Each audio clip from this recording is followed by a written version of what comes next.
우리 인생은 누구나 행복한 삶을 살길 원하고 있습니다. 근데 그 행복은 거저 얻을 수 있는 게 아닙니다.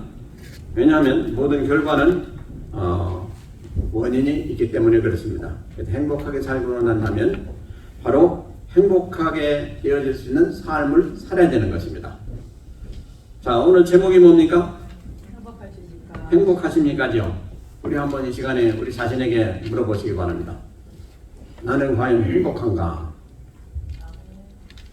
한 번밖에 없어요. 자, 다시 한번 여쭙겠습니다. 나는 행복하십니까? 아멘. 할렐루야. 예, 할렐루야. 예. 그래서 오늘 말씀 가운데 은혜 받으심으로 행복하신 분은 더 행복하시고 아멘. 행복하지 못하신 분들은 행복한 시간이 되시기를 주의 이름으로 먼저 축원드립니다. 아멘. 오늘 1절 말씀을 보면 128장이요. 128절 편 여호와를 경외하며 그 도에 행하는 자마다 복이 있도다 그랬습니다. 예, 여호와를 경외하며 그 도에 행하는 자마다 복이 있다. 그러니까 핵심이 뭡니까? 하나님을 경외하는 것이 핵심이에요.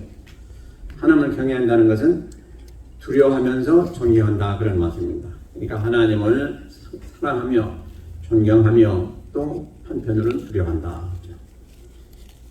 그래서 우리는 바로 이런 분이 계셔야 돼요. 항상 좋기만 하면 우리는 잘못될 수가 있습니다. 그러나 무서운 또 하나님 한편에 계시기 때문에 우리가 항상 조심하고 모든 것을 하나님이 은혜 가운데 하려고 노력하고 있죠. 그래서 하나님을 경외하는 것이 복이다 이렇게 말씀하십니다. 우리는 다 하나님을 경외하는 하나님의 자녀들입니다. 그리고 또 우리는 그렇기 때문에 하나님 도에 행하려고 노력합니다. 그런데 그 결과는 어떠냐? 오늘 2절 보니까 내가 내 손이 수고한 대로 먹을 것이라. 내가 복되고 형통하리라. 그래서 바로 하나님을 경외하면 우리 삶이 형통하다 이 말씀인 것입니다. 그럼 우리가 살아가는 삶이 형통하지 못하면 뭘 살펴봐야 되겠어요? 내가 지금 하나님을 잘 섬기느냐 아니냐 이걸 먼저 살펴봐야 된다는 것입니다. 그래서 틀림없어요. 왜냐하니까 하나님은 이 세상 만물을 주장하시는 분이거든요. 근데 그분 앞에 우리가 경외하면서 말씀대로 하려고 노력하면서 잘하면 안 될 이유가 없죠. 만약에 안 된다면 그게 기적일 거예요 아마. 그래서 우리가 살아가는 삶 가운데 뭐가 좀 삐그덕거리고 어렵고 힘든 일이 생기면 제일 먼저 우리는 하나님을 잘 살펴봐야 돼요. 하나님과 나 사이가 지금 어떤지 잘 되어져가고 있는지 이걸 먼저 살펴봐야 됩니다. 근데 대개 사람인지나 그럴 수도 있지 그러면서 그냥 지나가다가 결국 배를 점점 더 맞을 경우도 있는데요. 여튼간에 우리가 살아가면서 가장 중요한 건 항상 하나님을 우리 안에 모시고 그분이 지금 어떤 감정과 상태에 있는지 우리가 이걸 잘 살펴야 되는 것이 대단히 중요해요. 이게 지혜로운 사람이에요. 여러분들이 부부간에 살면서도 그렇잖아요. 그 남편이 또 아내가 좀 안색이 좋지 않고 좀 없듯한 그런 모습이 보면 조심하지 않습니까? 그리고 무엇인지 알아서 좀 이렇게 즐겁게 해주려고 하고 노력하지 않습니까? 근데 하나님도 마찬가지입니다. 우리가 보이지는 않지만 하나님 앞에 기도할 때 여러분들 기도가 잘 되고 여러분들 기분이 참 좋고 아주 응답받을 것 같고 그런 믿음이 있고 하면은 하나님도 지금 기분이 좋은 상태예요. 근데 아무리 기도해도 뭔가 찝찝하고 안 되고 참 뭔가 걸리는 것 같고 이렇게 되면 그게 바로 하나님과 교통이 잘 안 되는 그런 사이에 있다라고 여기시고 잘 살펴보시면서 그러면 내가 잘못한 게 뭘까 살펴보시고 잘못된 거 있으면 다 일일이 아뢰고 하나님 앞에 회개하고 그러고 나면 여러분들 마음이 후련해지고 또 하나님이 진짜 내 안에서 역사하시는 같은 그런 감각이 오게 됩니다. 그래서 우리가 그것을 뭐라고 합니까? 그렇게 서로 관계를 이렇게 살펴보면서 그런 것을 우리가 서로 마음을 통하고 또 서로 마음이 어떤지 그걸 살펴보는 것이 대단히 중요하다. 그래서 안색을 살핀다. 성경은 그렇게 말씀하고 있는데 참으로 이게 중요해요. 그래서 그냥 무턱대고 완전히도 그냥 가게 되면 서로 부딪혀요. 그러나 이제 투에 생각하고 또 이렇게 안색을 살피면서 자 지혜롭게 하면 그런 게 있다 할지라도 잘 모면하게 됩니다. 하나님과 관계도 마찬가지입니다. 지금 이 시간에 하나님이 아무래도 무슨 나와의 관계에 있어서 참 별로 좋지 않으신 그런 감정이 있으신 것 같다. 그런 그 감정을 느낄 수가 있어야 돼요. 여러분들이 기도할 때. 그냥 무턱대고 일방으로 기도해놓고 하나님 응답해 주세요, 이루어 주세요, 그리고 이렇게 되면 안 돼요.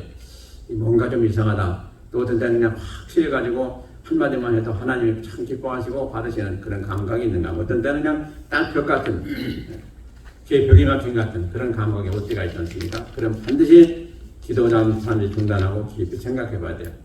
왜 이렇게 갑자기 이렇게 벽과 같은 그런 감각이 있는가? 이게 슬기로운 사람입니다. 자, 그 다음에 2절에 보니까, 네, 그렇죠? 3절에 보니까, 내 실에 있는 내 안에는 결실한 포도나무 같으며, 내 장에 들린 자식은 어린 감람나무 같으리다. 뭡니까? 경외하는 자가 받는 것은 온 가족이 화목한 가운데 잘 되는 것입니다. 이것이 하나님과 관계가 잘 되어질 때, 또 하나님을 경외하면서 하나님이 우리의 삶을 주장하실 때 되어지는 일인 것입니다. 참으로 3절에 보면요, 아주 아름다워요. 내 집 내 실에 있는 내 안에는 결실한 포도나무 같으며, 여러분들 포도송이 아름아름 이렇게 진 거 보면 아주 얼마나 아름답습니까? 그러면 또 내 상에 들린 자식은 어린 감람나무 같으리로다. 아주 아름다운 그런 모습이라는 거죠. 그렇게 보이십니까? 할렐루야. 예, 그러면은 아주 화평한 가정인 것입니다. 그래서 이렇게 하나님을 경외하는 자는 하나님이 이렇게 만들어 주시는 거예요. 그러므로 이런 복된 가정을 우리가 영위할 수가 있다. 그런 복이 임하게 된다 하는 말씀입니다. 그러면서 4절에 여호와를 경외하는 자는 이같이 복을 얻으리로다. 5절에 여호와께서 시온에서 내게 복을 주실지어다. 너는 평생에 예루살렘의 복을 보며, 이제 시온에서 복을 주. 시온은 뭐예요? 교회를 의미하고 있어요. 예루살렘 성 시온, 또 하늘나라 성, 그것도 시온이라고 해요. 그러니까 이 세상에 살아가면서 우리가 시온 성이다 하면 바로 교회를 생각하면 쉬워요. 교회에서 복을 주시고, 지금 현재 살아가는 우리 삶 가운데 우리가 신앙생활 할 때 이 교회에서 복을 주십니다. 그래서 성경은 교회를 뭐라고 합니까? 복집이다 이렇게 말씀해요. 복집이다. 이 복받는 곳이 이곳이에요. 근데 이곳을 오기를 싫어하면 어떻게 되겠어요? 복받는 것을 우리가 받지 못한다 하는 얘기입니다. 그러므로 이게 복집이다 하는 것이요, 원어로 보니까 그리 되어 있어요. 그러니까 얼마나 중요한지 알 수가 없습니다. 그래서 이제 하늘나라에 가서는 또 시온성, 새 예루살렘성, 시온성이요. 그것에서 우리 명성을 누리면서 거기서 하나님과 같이 복된 삶을 살게 됩니다. 그래서 교회가 무슨 존재냐, 어떤 존재냐, 지난번에도 우리가 살펴본 대로 대단히 중요한 것이에요.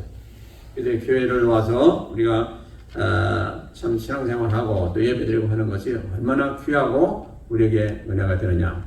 그래서 생각해 보세요. 다윗은 그냥 쫓겨다니면서 10여 년 동안 쫓겨다니면서 어디를 가장 사모했어요? 주회전에 가서 한번 예배드리고 싶다는 거예요. 예? 여러분들은 언제든지 자유롭게 예배드리러 올 수가 있어요. 근데 다윗은 그래 하지 못했어요. 그래서 문지기가 되고 또 교회 와서 천재가 이렇게 교회를 드러나는 거 보고 참 프로했잖아요. 그러니까 우리가 이 교회 와서 이렇게 예배드린다는 이 자체가 얼마나 귀하고 복되냐 하는 것을 다시 한번 살펴보시기 바랍니다. 아멘. 네, 그래서 이 교회 오시면 첫째 마음이 푸근해야 돼요. 교회 와서 이렇게 불안하고 이렇게 되면 뭔가 something wrong해요. 그 때문에 교회 와서는 항상 푸근하고 내가 죄져서도 와서 하나님 앞에 하려면 하나님 다 용서하시고 나를 받아주시는 그런 감각도 있어야 되고요. 그런 영적인 그 힐링도 있어야 됩니다. 그러니까 그야말로 탕자가 아버지 집에 다시 왔을 때 그 푸근함, 바로 그런 것을 우리가 교회에서 듣게 됩니다. 그 교회는 이렇게 좋은 것입니다. 그 다음에 이제 6절 보세요. 내 자식의 자식을 볼지어다 이스라엘에게 평강했을지어다. 뭡니까? 가문의 복이 있는 것은 물론이고 장수의 복을 얻게 되는 것이 바로 하나님을 경외하는 자가 얻게 되는 복이다 하는 것을 말씀해 주고 있습니다. 그러니까 우리가 장수하기를 원하는 사람들이 대부분인 반이에요. 그래서 100세 시대다 하면 나빠하는 사람 없는데 이제 점점 살다 보니까 이거 100세가 좋은 게 아니구나 하는 것이 이제 지금 많이 이렇게 인식하고 있는 말이죠. 어쨌든 성경이 옛날부터도 우리에게 말씀해 주시는 건 뭐냐? 장수는 복이다. 하나님 주신 것이다. 이렇게 말씀하고 있습니다. 그리고 이 가문이 잘 되는 것, 자식들 그 다음에 손주들 이렇게 계속 내려가면서 잘 되는 것, 이거 큰 복이죠. 그래서 하나님이 귀하게 쓰였던 그런 하나님 일꾼들 가문을 하나님이 복을 주실 때 뭐라 하냐? 영영토록 내가 너에게 복을 주겠다. 이렇게 말씀하셨지 않습니까? 그래서 우리 가문이 잘 돼야 돼요. 뭐니 해도 가문이 잘 돼야 돼요. 가문에 그 악한 사람들이 계속 나와봐요. 그거 참 어렵거든요. 그거 안 되는 얘기예요. 그래서 이렇게 하나님을 경외하는 자가 받는 복을 우리가 잠시 살펴봤습니다.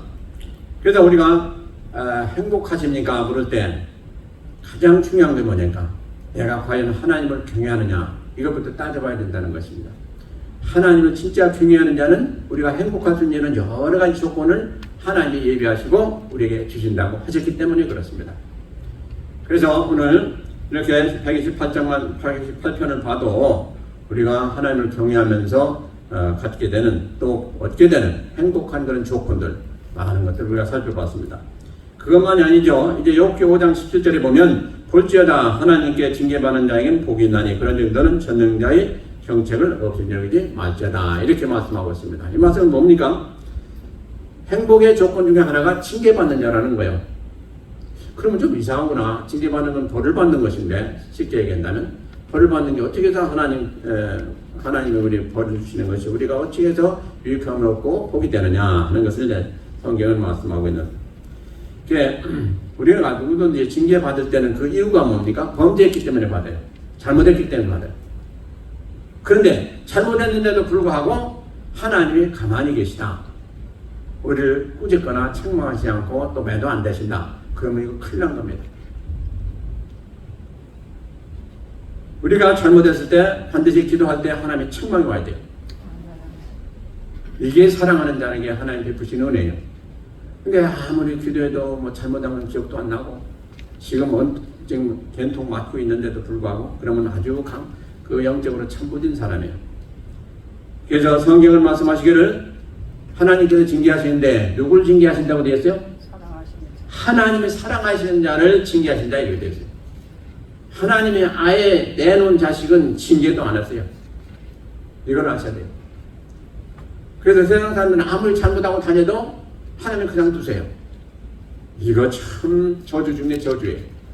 근데 우리는 조금만 뭐 잘못해도 금방 밤에 찔리고 이렇게 하면 안 되겠다 하고 하나님 앞에 나와서 회개할 수 있는 그런 마음 자체가 되잖아요. 이게 바로 복 있는 자라는 것이죠.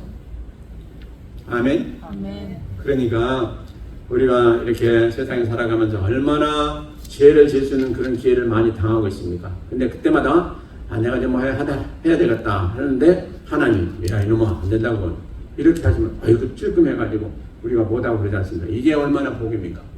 바로 그것입니다. 그래서 하나님은 이렇게 징계를 하신다는 거예요. 근데 그 징계가 뭐냐? 우리에게 복이 된다. 이렇게 오늘 말씀하시고 있습니다. 그래서 우리가 때로는 하나님이 징계하실 때 여러 가지로 하세요. 책망도 하시고 우리에게 매도 되시고 또 때로는 우리에게 병으로 또 고난으로 여러 가지로 환난으로 이렇게도 이제 징계를 하실 때가 있는데 이런 때마다 우리는 밝히 깨달아야 됩니다. 이게 왜 도대체 여기서 갑자기 이런 게 나왔느냐? 왜 도대체 나에게 이런 것이 임했느냐? 이걸 우리가 살펴봐야 됩니다. 근데 그냥 그걸 모르고 계속해서 무뎌가지고 영적으로 무뎌가지고 그냥 계속해서 나가다 보면 더 점점 더 심한 매를 맞게 돼요. 그러지 마시고 처음에 뭔가 이상하다 했는데 아니나 다를까 하나님이 하나둘 이렇게 강도 높이면서 우리를 징계하시는 그런 때가 오게 됩니다. 그러면 이거 아니구나 하고 빨리 우리가 돌이키고 하나님 앞에 그 구체적인 그것도 기도하시면서 아셔가지고 그걸 고치시고 하나님 앞에 들어가셔서 신앙생활 잘 하시면 하나님이 복의 문을 활짝 여시고 또 받아주시고 은혜 베푸신다는 것이죠. 그러니까 얼마나 좋으신 하나님이에요. 여러분 같으면 그렇게 하겠습니까? 우리에게 참 잘못했는데 누가 와서 이렇게 한다고 해서 금방 야 그래 내가 용서하마 하고 그냥 쉽게 다 해주고 또 그것도 용서한다고 말은 했지만 그냥 속에 두고 나중에 또 가니까 너 언제 잘못했잖냐 이렇게 또 따지지 않습니까? 하나님 그러신 분 아니잖아요. 얼마나 좋아요. 그래 내가 내 죄를 사해놓으라 하면 그거로 싹 잊어버리시고 우리를 다시 한번 은혜 주시고 복을 주시는 그런 하나님 아니십니까? 그래서 우리는 징계받을 때에 제일 중요한 게 뭡니까? 내가 해결할 것이 뭐냐 이걸 빨리 찾아야 돼요. 내가 왜 이렇게 징계받아서 이 문제를 해결하려면 회개할 것을 찾아야 돼요. 그 이유를 알아야 돼요. 그리고 그 다음에 말씀을 경외하고 순종하고 하나님을 이제 잘 믿겠다는 그런 각오를 가지고 해야 돼요. 그래서 우리가 징계받을 때에 그 징계를 경외하기만 안 돼요. 그 징계를 받은 후에는 이제 앞으로 그런 죄는 더 이상 지어서는 안 된다는 것입니다. 하나님 앞에 바로 서기를 각오하고 이렇게 올바로 행하면 하나님이 금방 회복시켜 주시죠. 그래서 이렇게 징계받는 자는 복이 있다 하는 말씀을 우리에게 주시고 있습니다. 그러므로 우리가 징계받을 때에 하나님은 우리를 어떻게 징계하시냐, 성경 말씀하시기를 아비와 같이 징계하신다고 그랬어요. 아비와. 여러분들 다 부모님 아니에요? 자녀가 잘못했으면 어떡합니까? 뭐 그냥 두지 뭐. 그러면 이건 부모가 아니죠. 자녀가 잘못했으면 당장 그것을 책망하고, 그래도 안 되면 나중에 잡아다가 이제 매도 데리고 그러지 않습니까? 이게 왜 그래요? 사랑하기 때문에. 하나님께서도 마찬가지입니다. 하나님 우리를 징계하실 때 어떤 자들을 징계하시냐? 자식같이 징계한다고 성경을 말씀하시고 계세요. 그러니까 얼마나 애틋한 마음입니까? 하나님 우리를 매를 대셔도 하나님 마음이 아프실 거예요. 그럼에도 불구하고 하십니다. 그 이유는 뭐요? 사랑이기 때문에 그런 거죠. 그래서 우리가 그런 하나님의 깊으신 마음을 깨닫고 하나님이 우리에게 이렇게 책망하시거나 또 지적하실 때 밝히 하나님 앞에 돌아가서 철저히 회개하고 바로 서시면 하나님이 크게 은혜 줄 줄로 믿습니다. 그 다음에 이제 그리스도인들과 같이 생활하는 자, 하나님의 행복한 자라고 하시면서 복을 주시는데, 이 말씀이 시편 13편 1절에 있는 말씀입니다. 형제와 동거하여 연합하여 동거하며 어찌 그리 아름다운고 있습니다. 형제와 연합하여 동거함이 이게 뭡니까? 이게 바로 교회예요. 얼마나 아름다운고. 그래서 우리가 가정에서도 따지고 보면요, 우리 온 가정의 식구들이 다 형제예요. 하나님 보시면 저는 형제예요. 형제 자매들. 우리가 이제 지금 현재 부모님 또 자녀들 이렇게 이런 관계가 있지만은 하늘나라에 가면 다 형제 자매예요. 그래서 하나님 말씀이기 때문에 하나님이 지금 쓰신 말씀을 보면 형제와 연합하여 동거함이 그랬어요. 그러니까 우리가 믿는 자로서 같이 연합해서 한 공동체를 이루는 것이 전부 다 그렇습니다. 가정, 또 교회, 또 직장이라도 마찬가지예요. 직장에서도 역시 그 믿는 사람들이 전부 다 같이 연합해져 있다면 그것이 역시 신앙의 공동체예요. 국가 다 마찬가지입니다. 그래서 얼마나 많은 사람들이 모여서 같이 하나님을 섬기면서 연합 공동체를 가지고 있느냐, 이것이 대단히 중요합니다. 가정에서도요, 예를 들어서 식구가 5인데 그 중에서 3사람은 하나님을 잘 믿고 2사람은 안 믿는다 하면 어떻게 되겠어요? 이건 온전한 가정이 아니에요. 하나님 보신 면에서. 그렇기 때문에 참으로 우리가 볼 때에 다 가족이지만은 하나님 보실 때는 가족 중에 믿는 사람은 하나님의 자녀로 인정돼서 하나님의 가족이 되었지만은 그렇지 않은 사람들은 이방인입니다. 아직. 그리고 더 영적으로 구체적으로 따져보면 마귀 자식입니다. 그러니까 엄중한 사실이에요, 이게. 그래서 우리는 자 생각해보세요. 가족이 5명인데 그 중에 3사람은 하나님 믿으면 하나님 자녀예요. 2사람 안 믿어요. 하나님 자녀가 아니고 마귀 자식이라고 되어 있어요. 그러면 어떻게 사는 겁니까? 하나님 백성과 마귀 자식이 같이 사는 거예요. 그러면 어떻게 되겠어요? 벌써 생각이 다르고 뜻이 다르고 가는 길이 다릅니다. 그러니까 그 과정이 잘 될 수가 없어요. 첫째, 힘이 빠져요. 왜? 같이 힘을 합할 수가 없어요. 우리는 힘을 합할 때 영적으로 합해야 돼요. 첫째, 이게 중요한데 그렇게 영적으로 합할 수가 없어요. 하려고 해도 되지 않는 거예요. 왜? 영이 다르기 때문에. 하나님의 영을 가진 사람하고 마귀의 영을 가진 사람은 영이 달라요. 그렇기 때문에 안 된다 이거죠. 겉으로 일륜적으로 될 수 있을지 몰라도 영적으로 가서는 안 된다 이 말이에요. 그러니까 무슨 일을 할 때 예를 들어서 부모님은 야 이제 오늘 주일이 됐으니 가서 예배드리자. 근데 믿지 않는 사람은 내가 오늘 어디 가야 될 일 있어요. 뭘 해야 돼요. 바빠요. 그러면 안 된다 이거야. 그러면 벌써 거기서부터 가정이 나눠지는 거예요. 그래서 다 같이 주일에는 교회 가서 예배드리자 하면 예 하고 그럽시다 이렇게 해가지고 가야 이게 진짜 올바른 가정이에요. 그래야 그 가정이 되는 가정이고 그래야 그 가정이 복을 받는 가정입니다. 그래서 한 사람이라도 아직 안 믿는다 빨리 그 사람을 이렇게 믿을 수 있도록 하는 것이 가장 중요한 거예요. 교회에서도 마찬가지입니다. 교회 예를 들어서 100명이 모인다 그러면 그 중에 80명은 성도고 20명은 아직도 아니다 라고 하면 이 20명의 그 비중이 대단히 중요한 겁니다. 이 사람들을 빨리 부어넣게 해가지고 하나님 자녀로 만드는 위해서 이 80명이 최선을 다해야 돼요. 그래야 그 교회가 온전해지고 무슨 일을 할 때도 힘있게 나갈 수가 있어요. 만약에 50이라면 더 힘들어져요. 무슨 일을 하고자 하면 50만 힘을 써야지 50은 그냥 가만히 있기 때문에 너무 힘든 거예요. 그러니까 우리가 오늘 주신 말씀 잘 기억하시기 바랍니다. 형제와 연합하여 동감이 얼마나 아름다운 것이죠.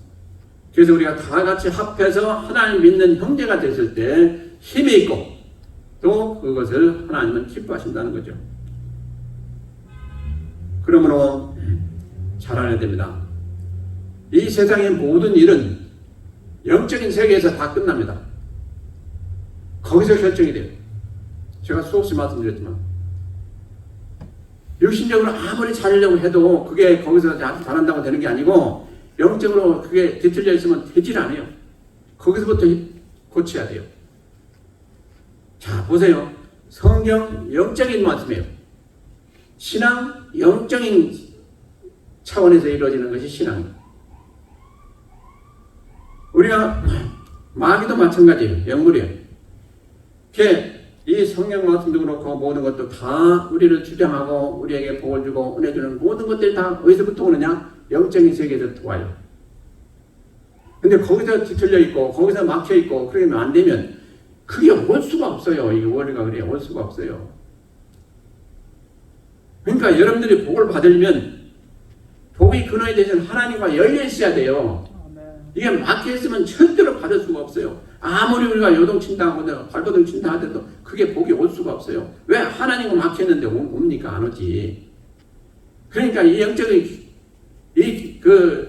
통로가 팍 열려야 돼요. 열려야. 그래야 오게 돼 있어요. 그래서 우리가 기도하고 그래서 우리가 말씀대로 행하는 거예요. 거기서부터 막히면 안 되지 않습니까? 그렇기 때문에 항상 우리가 중요시하고 항상 우리가 자신을 살펴봐야 되는 건 뭐냐? 영적인 상태예요. 내가 과연 영적으로 바로 섰고 하나님이 진실로 기뻐하시고 하는 그런 상태로 되어 있느냐? 이것이 가장 중요한 거예요. 기도 응답받는 것도 마찬가지예요. 영적으로 막혀 있는데 거기에 기도 응답이 옵니까? 안 와요. 그렇기 때문에 항상 우리는 겉으로 나타나는 육체를 보는 게 아니라 속에 있는 우리 영혼을 보고 지금 영의 상태가 어떤지 이걸 항상 우리는 살펴야 된다는 것이에요. 그래서 우리가 이렇게 가정에서 잘 되면 어떡합니까? 모든 의견이 같아져요. 그리고 같은 방향으로 가게 돼요. 그러니까 무슨 일을 하든지 의견이 모아지고 다 같이 합심해서 할 수가 있게 돼요. 그러니까 그 가정이 잘 될 수밖에. 분란이라든가 또 그런 것이 없고 화목하고 기쁘고 이렇게 하니까 그 가정이 저절로 잘 되는 거죠. 교회에서도 뭡니까? 온 교회가 하나 되고 이걸 합시다 해가지고 그러면 우리가 다 상의해서 그렇게 결정한 거면 그 방향으로 나가야 될 거 아니에요. 그런데 이제 하나님의 영이 있어서 하는 사람들은 갑시다 이렇게 되는데 그렇지 않은 사람들은 이렇게 저렇게 핑계대고 빠지고 이렇게 협력을 안 한단 말이에요. 그게 될 수가 없죠. 그래서 우리는 참으로 중요한 게 뭡니까? 오늘 있는 말씀 형제와 연합하여 이렇게 같이 동거하는 그런 삶의 자세, 이게 대단히 중요하다는 거예요. 자, 우리가요 누구나 다 교회 부흥하기를 원해요. 그리고 우리가 매일 기도하기도 하고. 근데 이제 코로나 이후로 많은 교회들이 어려운 점을 당하고 있는데 숫자적으로 모든 면으로. 근데 교회가 부흥하는 원리는 뭡니까? 우리가 사도행전 2장 41절부터 쭉 보세요. 47절까지 보면 거기에 밝히 나와 있어요. 뭐냐? 온 성도들이 은혜 받고 한마음 한뜻 돼가지고 공동생활을 했어요. 같이 나누고 같이 먹고 이랬어요. 그러니까 그것을 본 세상 사람들이 부러워해가지고 나도 믿겠어 해가지고 와가지고 교회가 부흥됐다고 그랬대요. 그래서 2,000명 3,000명이 막 늘어났다고 그랬어요. 이게 중요한 거예요. 이게 중요해요. 세상 사람들이 보고 우리를 보고 다른 사람들 보는 게 아니에요. 우리를 보고 나도 저 사람처럼 살고 싶다. 어떻게 저 사람들은 저렇게 사느냐. 이렇게 부러움을 느끼게 돼야 돼요. 근데 그들이나 우리나 똑같이 사는 모습을 보여주면 뭐 하겠어요? 야, 뭐 믿는다고 하면서 주일날 가서 하루 종일 그냥 있다 보고 그렇게 시간 소비하고 또 물질도 소비하는데 우리보다 나은 게 없네. 그럼 그들이 뭐하러 오겠어요? 그래서 이제 교회가 바로 이룩한 후에 있었던 사건이 바로 사도행전 2장에 있었던 마지막에 있었던 사건들입니다. 그래가지고 세상 사람들이 막 우주충족으로 몰려와가지고 우리도 당신들과 같이 살고 싶소. 어떻게 하면 우리도 그러니까 들어오시오. 같이 예배드리고 같이 은혜 받읍시다. 이렇게 돼가지고 2~3천 명이 막 그냥 불어나고 부흥했다고 그랬잖아요. 이런 역사가 있어야 돼요. 그것은 다 누구 책임이에요? 우리 책임이에요. 우리가 그렇게 돼야 돼요. 우리가 하는 일, 우리가 보여주는 모습, 말, 행함 모든 것에 의해서 사람들이 우리에게 매력을 느껴야 돼요. 나도 그렇게 하고 싶다. 아, 저 사람은 어떻게 저렇게 하는가? 이것을 우리가 보여줘야 돼요. 이것이 전도예요. 아멘. 예, 이게 참 중요합니다.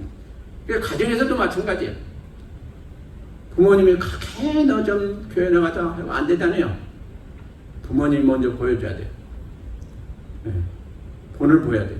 그러면 자녀가 어느 날 아빠, 나도 아빠 가는 곳에 가고 싶은데 왜? 아빠가 요즘 많이 변했어? 참 아빠가 참 너무 내가 볼 때 훌륭해 보여. 그러면서 나도 그렇게 되고 싶어? 이렇게 된다면 얼마나 복 있는 가정이 되겠어요. 그렇게 되시길 주의 이름으로 축원드립니다. 할렐루야.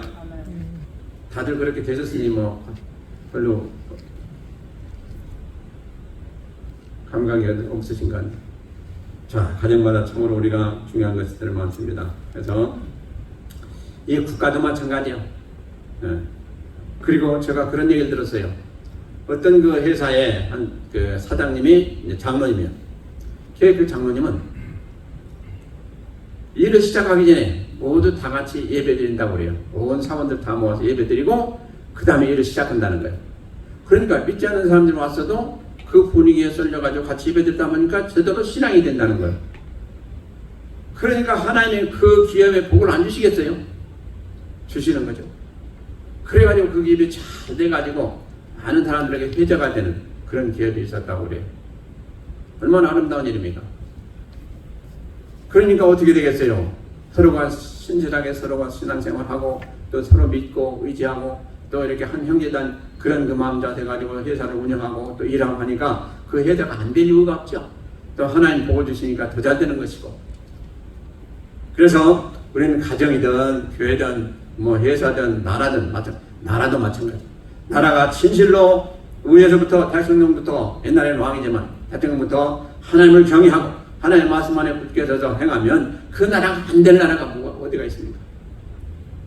지금 이 세상에 있는 나라는 다 뭘 해요? 자기 생각, 자기 뜻대로 세상 풍조대로 지금 운영이 되기 때문에 안 되는 거예요. 지금 미국도 그렇고 한국도 그렇고 하나님 말씀 안에서 이루어져야 돼요. 그러면은 우리가 좀 잘못한 것에도 하나님 막아주시고 도와주시고 그래서 나라가 잘 되게 해주시는데 그저 자기 뜻대로 자기 생각대로 하니까 폐륜적인 그런 법만 만들고 참으로 우리가 미국에 살고 있지만 기도 많이 해야 돼요. 점점 약한 법만 자꾸 세워지고 하나님을 대적하는 법을 세워지고 이러는데 이게 우리가 막아야 될 것입니다. 이게 우리가 기도해야 됩니다. 미국이 그런 나라가 아니었잖아요. 그런데 왜 그래요? 이 약한 것이 계속 틈탐으로 결국 거기에 넘어간 거예요. 다른 거 없습니다. 그래서 특별히 지도자들이 말씀 앞에 바로 서야 돼요. 아닌 건 아니에요. 하나의 말씀이 아니라고 하면 우리도 담보 안 해야 돼요. 근데 세상이 변했고 어쩌고 하면서 자연이 어쩌니 하면서 이건 받아주자 어쩌게 그게 어디가 있습니까? 그런 거 없어요. 그러니까 지금 망해져 가고 있는 거예요.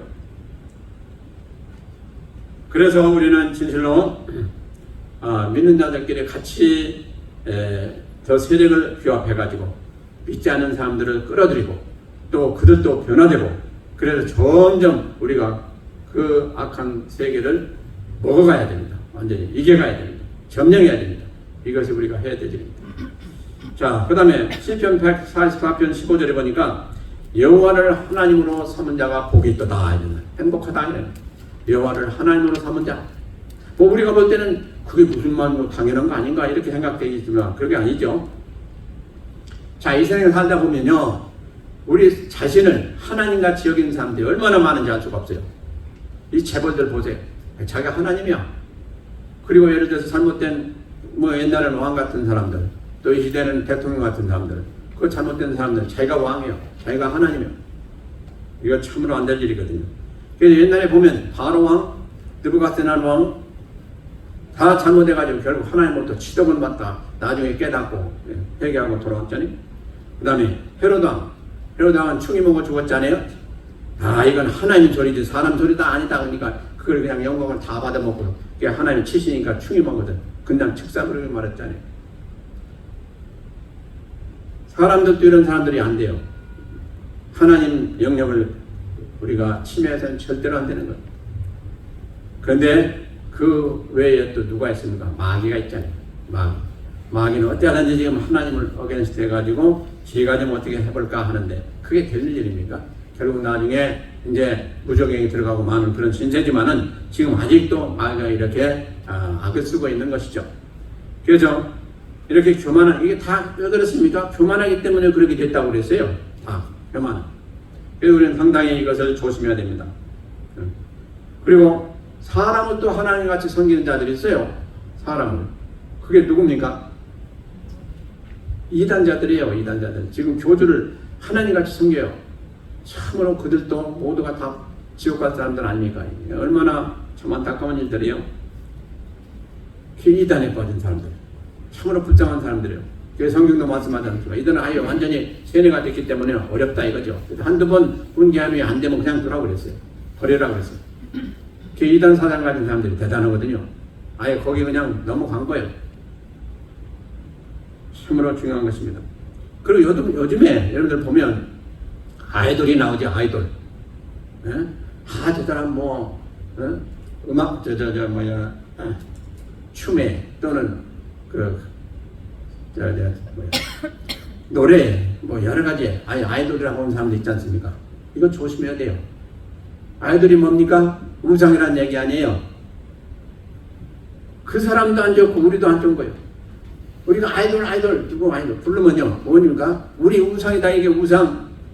우리는 하나님밖에 없지 우상이 어디 있어요 우리가. 근데 요즘은 아주 그게 그냥 보편적이 돼가지고 아이돌이라는 거는데 아이돌 가수 뭐 아이돌 뭐 이거 우리가 하지 말아야 돼. 그런 얘기 하지 말아야 돼. 이 세상이 이렇게 변해가도 깨닫지 못하는 거예요 지금. 하도 악한 세력이 넘당. 그리고 우리 자신도요 사람들이 선망이 돼가지고 아주 존경받는 그런 위치에 있는 것도 조심해야 돼요. 내가 하나님 위치에 가면 안 되거든요.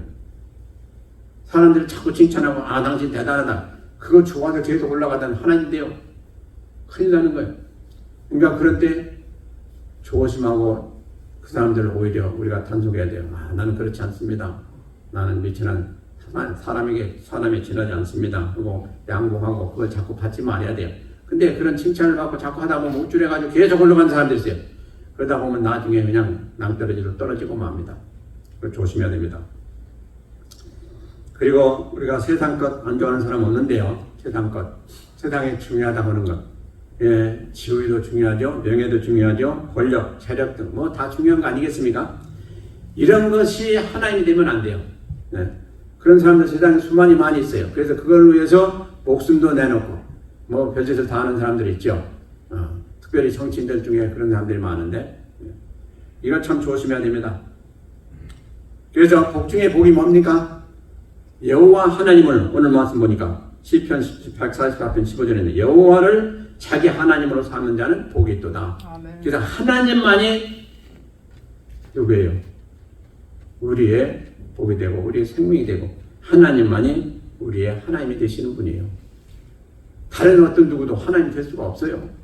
근데 우리는 알게 모르게 다른 걸 갖다 놓고 나의 하나님이다 하고 섬기는 사람들 많아요. 이게 다 우상이지만 절대로 그래서는 안 되는 것입니다. 그래서 우리는 진리를 아는 우리들은 밝히 진리대로 행해야 돼요. 그래서 우리가 한순간이라도 실족하게 되면 하나님이 기뻐하지 아니하십니다. 그래서 우리가 하나님을 올바로 알고 그 하나님을 내 구주로 또 나의 생명같이 여기는 그 사람들이 진실로 금생과 내생의 행복한 인생을 누릴 수가 있는 그런 근원이 된다는 것을 꼭 아시기 바랍니다.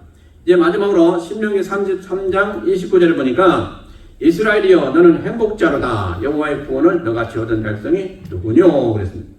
그러니까 구원받은 자는 최고로 행복한 자다 하는 얘기입니다. 아멘. 이 세상에 행복이 많아요. 뭐 이것도 행복 저것도 행복이 많아요. 지금까지 살펴본 것 많이도 4가지인데 그거 외에 가장 중요한 것은 이 5번째 제가 말씀드리는 구원받은 자의 행복에 대해서 말씀하고 있어요. 이스라엘이여 너는 행복자로다 그랬어요. 우리가 다 영적인 이스라엘인들 우리는 다 행복자다. 왜? 여호와의 구원을 받은 자가 너 같은 자가 누가 있느뇨? 이렇게 성경 없다는 거예요. 여러분들 구원받은 것이 이것이 얼마나 귀한 것인 걸 여러분들 매일매일 깨닫고 감사하십니까? 그래야 돼요. 이거보다 더 중요한 거 없어요. 우리가 구원받은 이 사실이 여러분들이 돈을 억만금을 주고받았습니까? 여러분들이 그 사람한테 예를 들어서 하나님이라면 하나님 앞에 여러분들이 충성하고 하나님 앞에 죽을 곳 다 각오하고 여러분들이 했습니까? 아니잖아요. 하나님을 모르는 때에 여러분들은 거저받은 거예요. 받아 놓으니까 알았지 받기 전에 여러분들 아셨습니까? 몰랐어요. 우리는 모르는 우리들을 갖다가 하나님이 알게 하셔가지고 구원시켜 주셨으니 이거는 뭐 말할 수 없는 은총이죠. 그런데 우리가 신앙생활하면서 하나님 왜 어쩌고 하면서 하나님 앞에 대들 때 많이 있지 않습니까? 이건 참 어불성설이에요. 말이 되지 않는 거예요. 그래야 우리 구원받은 우리들은 참으로 하나님 말씀하신 대로 행복자예요. 행복자. 여기 있는 여러분들 다 구원받고 얼마나 행복자들입니까? 이 행복을 어느 누가 뺏어갈 자가 있습니까? 어느 누가 돈을 주고 나와 좀 바꾸시오 한다고 여러분들 바꿔줄 수도 없어요. 이 행복은 영원한 행복이에요. 그러니 우리가 하나님을 섬길 때 어떤 마음으로 섬겨야 되겠어요? 우리가 돈이 중요합니까? 우리가 내 몸이 중요합니까? 생명이 중요합니까? 그것보다 더 중요한 게 누구예요? 하나님이요. 그래서 하나님을 내 생명보다 귀히 여기라고 하신 것이 바로 그 이유예요. 자, 우리가 성도 여러분, 우리가 세상을 살아다 보면 비교하면서 내 인생과 저 사람 인생을 비교하면서 나는 참 실패한 인생이구나 그런 생각을 해본 적이 있을려나 모르겠어요. 저 사람은 너무너무 잘 됐고 세상적으로 나는 똑같이 졸업했고 똑같은 친구였는데 왜 나는 오늘날 이 모양이 있고 그런가 그렇게 생각하면서 낙심한 적이 있을지 모르겠는데 절대로 그렇지 않습니다. 우리는 이 세상에 이 우주보다도 더 귀하게 여김받는 그런 존재가 되었다는 이 사실 앞에 얼마나 감사해야 될지 모르겠습니다. 예. 그래서 우리는 진실로 깨달으시기 바랍니다. 우리 안에 현재 모시고 있는 하나님, 이 하나님 때문에 우리는 얼마나 귀한 존재가 되었고 우리는 또 내세가 있고 영생이 있고 우리에게는 소망이 있는 그런 존재가 되었는가를 생각하면서 진실로 감사하시기 바랍니다. 자, 보시기 바랍니다. 성경에 보니까 구원받은 우리들을 보고 천사들이 부러워했다고 되어 있어요. 천사들이 도대체 이 사람들은 누구냐? 잘한 것도 없고 죄만 다 짓더니만 어떻게 해서 하나님 자녀가 돼가지고 우리보다 더 높은 지위에 가게 되느냐? 이걸 보고 천사들이 놀랬다. 천사들이 놀랐어요. 그리고 부러워해요. 도대체 어떻게 된 것이냐? 그런 존재가 우리예요 지금. 그런데 우리가 좀 뭐가 좀 어렵고 힘들다고 해서 하나님 뭐 어쩌고 우리 불평을 얼마 하네. 이거 다 잘못된 거예요. 생각해 보세요. 천사보다 우리가 더 높은 지위에 가게 되는데 이것보다 더 참 자랑이 어디가 있겠습니까? 자, 성도 여러분, 제 말씀을 들은 여러분들 한 가지만 딱 기억하시기 바랍니다. 우리는 이제 하나님 자녀다. 이 엄청난 복을 받았다. 끝까지 하나님만 잘 섬기면 되는 거예요. 뭐 돈 챙길 거 없어요. 뭐 명예 챙길 거 없어요. 다른 거 중요한 거 아니야. 이제 하나님만 잘 믿고 하나님 부르신다는 할렐루야 하고 하나님 앞에 가자. 아멘. 이것만 생각하시면서 거기에 집중하고 삶을 사시기를 주의 이름으로 축원드립니다. 할렐루야. 기도드리겠습니다. 하나님